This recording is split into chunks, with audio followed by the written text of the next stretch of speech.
Perkenalkan, nama saya Magdalena Febrianisari. Saya dari kelas B10, Prodi Pendidikan Guru Sekolah Dasar.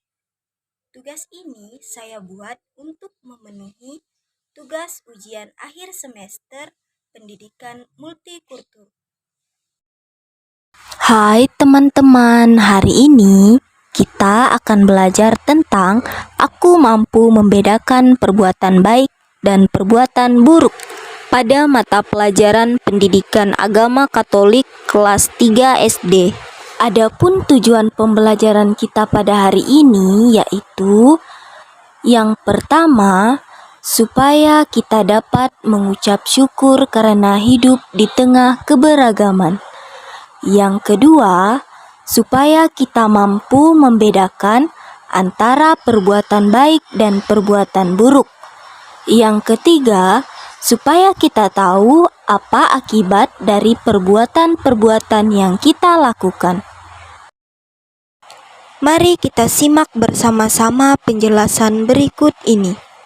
Multicultural country merupakan sebutan yang cocok untuk Indonesia, karena Indonesia memiliki berbagai macam keberagaman, mulai dari budaya, ras, agama, dan lain sebagainya.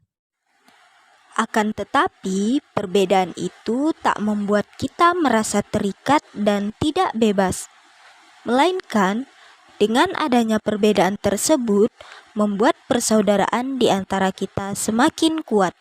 Nah, dalam kehidupan sebagai warga negara maupun sebagai umat beriman dan beragama, tentu kita melakukan berbagai macam perbuatan. Entah itu perbuatan baik maupun perbuatan buruk yang tanpa kita sadari telah kita lakukan melalui sikap dan tingkah laku kita sehari-hari. Tahukah kalian apa itu perbuatan baik?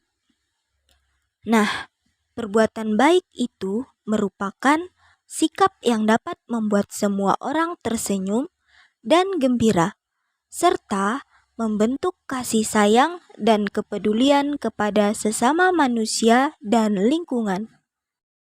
Tahukah kalian apa saja contoh perbuatan baik? Contoh perbuatan baik yang pertama yaitu menyayangi keluarga. Ini merupakan gambar keluarga yang saling menyayangi satu sama lain. Yang kedua, menghormati sesama manusia, terutama menghormati yang lebih tua daripada kita. Nah, ini merupakan contoh gambar saling menghormati satu sama lain.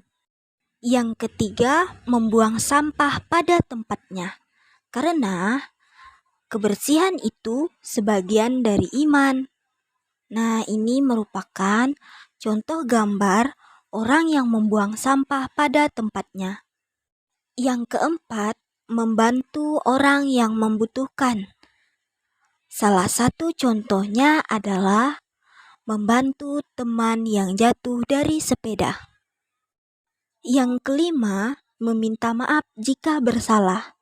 Meminta maaf sangat perlu apabila kita melakukan kesalahan, baik itu kesalahan besar maupun kesalahan kecil yang dilakukan secara sengaja maupun tidak sengaja yang dapat melukai hati orang lain ataupun teman kita. Yang keenam, menyayangi hewan dan tumbuhan sebagai bentuk peduli terhadap lingkungan. Yang ketujuh, rajin berdoa.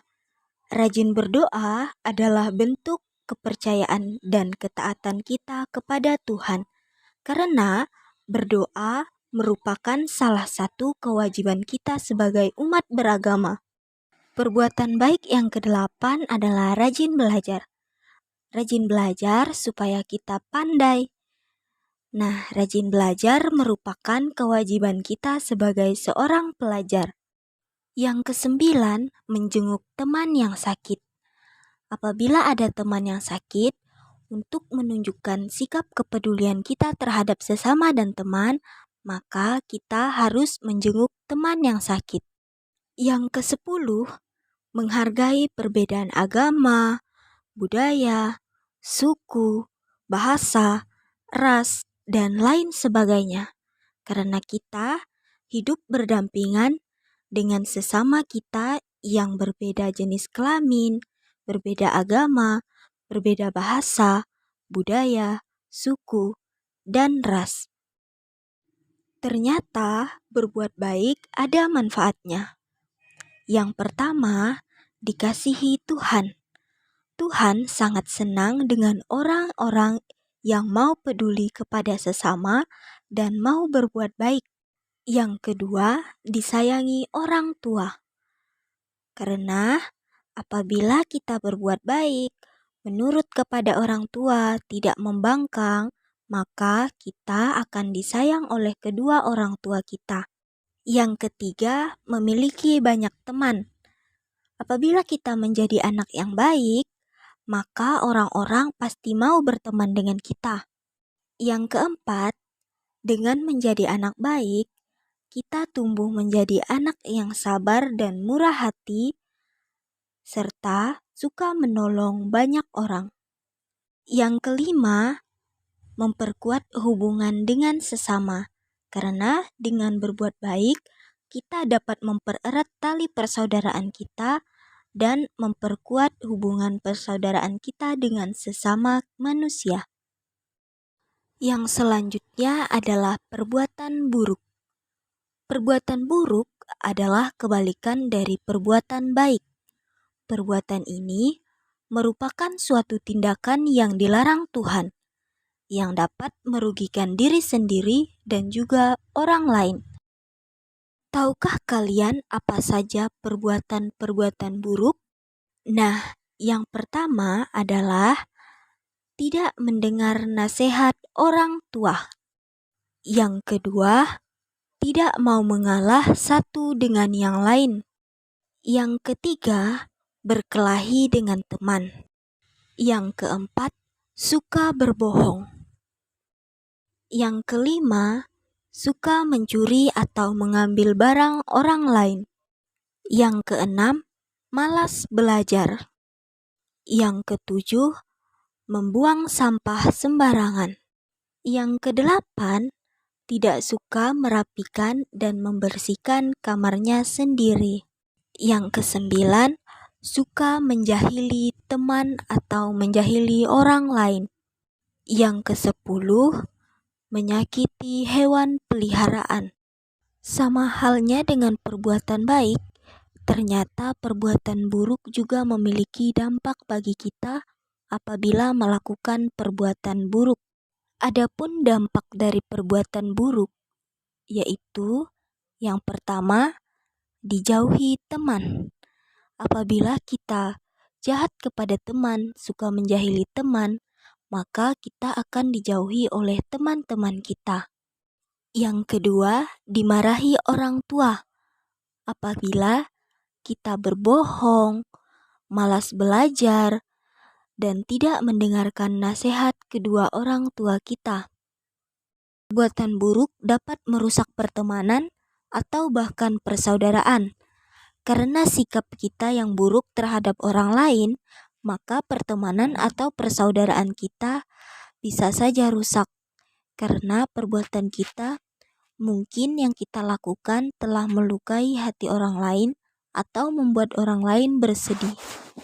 Telah mengetahui apa itu perbuatan baik dan apa itu perbuatan buruk, serta mengetahui apa saja manfaat dari perbuatan baik dan apa saja dampak dari perbuatan buruk, maka yang bisa kita lakukan sebagai warga negara yang baik, sebagai seorang warga negara yang memiliki iman dan kepercayaan kepada Tuhan, langkah awal yang dapat kita lakukan untuk selalu berbuat baik adalah yang pertama, jujur, yang merupakan suatu awal dari perbuatan baik. Kemudian, menghargai sesama, baik itu dengan menghargai perbedaan pendapat, menghargai perbedaan suku, bangsa, ras, agama, budaya, dan bahasa. Kemudian, memiliki sikap toleransi kepada sesama yang berbeda adat kebudayaan dengan kita, berbeda agama, dan juga berbeda kepercayaan dengan kita. Karena tentunya di setiap agama dan kepercayaan manapun, kita selalu diajarkan untuk selalu berbuat baik kepada sesama maupun kepada lingkungan kita. Maka dari itu, selalulah berbuat baik meskipun kepada orang yang telah berbuat buruk kepada kita. Sekian dan terima kasih.